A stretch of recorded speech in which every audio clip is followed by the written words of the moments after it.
काय आता जिल्हा परिषद पंचायत समितीच्या निवडणुका होत आहेत, कसं काय वातावरण आहे इकडं? वातावरण आहे तर खूप असं मानसिक भयानलाच जास्त मानतात लोक.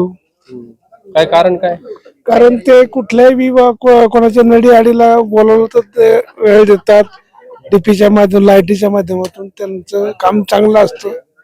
कोणत्याही कार्यक्रमाला बोलवलं तर उपस्थित राहतात. त्यामुळे चांगलं आहे ते. पण त्यांचा स्वभाव बी तर तापट आहे. नाही, तापट ते आमच्यासारख्या ज्येष्ठांना कधी तापट त्यांनी दाखवलंच नाही ना. त्यांना आम्ही तापट कसे म्हणू शकतो. आता त्यांच्या पत्नी ज्योतिवहिनी मानसिंगबाई पाचुंदकर जिल्हा परिषदेची निवडणूक लढवत आहेत, आले होते, भाषण केलं. काय वाटतं त्यांच्या बाबतीत? नाही, त्यांचं काम चांगलं आहे त्यामुळे ते निवडून येतील, त्याचा काय प्रश्न नाही. त्यांचं व्यक्तिमत्व कसं आहे? त्यांचं व्यक्तिमत्व छान आहेत, शिकलेले आहेत. आता पहिल्यांदा झालं त्याचं पण त्यांनी भाषण चांगलं केलं, त्यामुळे चांगलं आहे त्यांचं. त्यांना काय अडचण येणार नाही. येणार नाही. ज्येष्ठांचा पाठिंबा पण. हो, ज्येष्ठांचा पाठिंबा त्यांनाच आहे.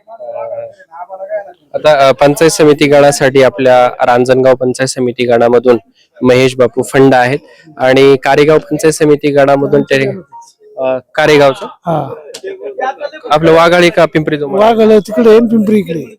मग तिकडनं कारेगाव पंचायत समिती गणातून निर्मलाताई नवले. हा, निर्मलाताई नवलेच आहे. कसं आहे महेश बापू निर्मलाताईंबद्दल काय? नाही नाही, ते आता निर्मलताई जवळजवळ ज्याच्या जिल्ह्याच्या महाराष्ट्राच्या अध्यक्ष, त्यामुळे त्यांचं ते आणि कारेगावच्या सरपंच होते 4 वर्ष, त्यामुळे त्यांचा कामाचा अनुभव चांगला आहे. त्यांचं आमच्या गावात चांगलं काम आहे. मानसिंगबाईच्या पाठीमागून त्यांना चांगलं मतदान घडेल, चांगलं होईल.